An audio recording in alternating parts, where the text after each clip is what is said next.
Hello everybody, welcome back to I Dream of Indie. Ole Gamer Joe coming at you once again with another review. Today we are looking at Starlit Adventures Golden Stars for the Nintendo Switch.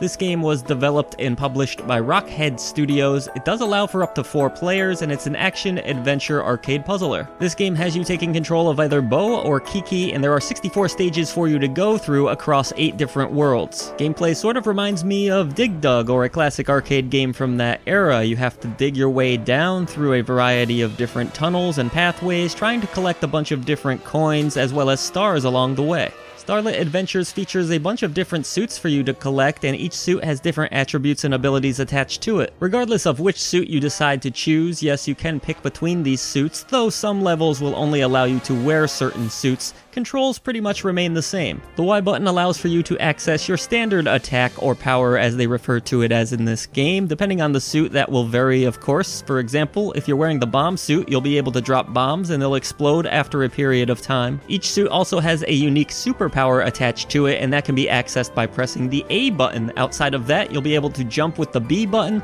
but the majority of the gameplay just involves you digging your way downward or sometimes pushing blocks to the side in order to crush enemies and advance forward. It can be fun to decide which suit you want to wear for a given level, and they all feel unique enough where it's worth exploring every option. You have 2 basic game modes, a challenge mode which offers up some unique challenges for you to take down, and the game's main draw is likely the story mode. Like I said, there are 8 different worlds for you to explore, all with a unique theme, broken up into different levels, and you'll need to collect stars in these levels as well in order to advance. It could potentially take you more than one run through a level to find all of the stars, though they're not super well hidden for the most part. You may just miss one because you fell a certain way and you're unable to get back up to the area where the star was located. But you won't find this to be a very difficult game whatsoever. A death doesn't really mean much outside of going back to a checkpoint or the beginning of the level if you didn't hit a checkpoint. The real challenge of this game comes in trying to collect everything though, and it is likely you'll miss a few things. Thankfully, it's pretty easy to go back through these levels, and I imagine in co-op as well, you'll be able to tackle more sides of the screen and collect easier that way as well. This makes Starlit Adventures Golden Stars a pretty accessible game for almost anybody. Overall, the simplistic gameplay is fun in short bursts. It might get a little boring after a while, to be honest, if you're trying to go through level after level, but a few levels at a time here or there can be enjoyable. This is a casual experience for sure.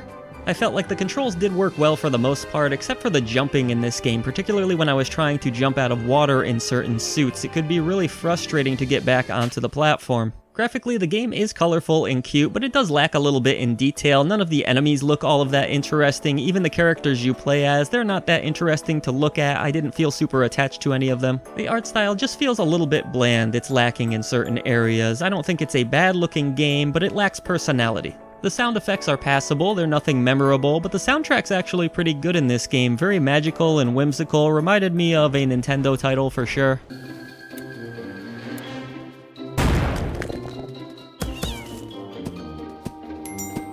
Overall, though, everything is passable in this game. The visuals aren't bad, they just lack a little bit of personality, and the soundtrack's actually pretty good, but the sound effects, they're just okay. I enjoyed Starlit Adventures Golden Stars for what it is. The gameplay can be fun, but it does get a little bit boring as things drag out, so I recommend playing this one in short bursts like I mentioned earlier. You might get a little bit tired of the core gameplay loop after a while. If you can manage to grab up to 4 players and you have the controllers to do that, then this could be a decent time actually, going through some simplistic arcade levels, collecting along the way. Some of the different suits and their abilities are fun to mess around with. I think people will enjoy doing so. If you are looking for some decent arcade action, this will get the job done for the most part, but I will say that I would probably wait for a sale on this one. That said, there is a decent amount of content here, a bunch of different suits. My understanding is that these used to be paid DLC when the game was released previously, so that's kind of cool. At the end of the day though, this isn't a particularly memorable title, but there is some fun to be had.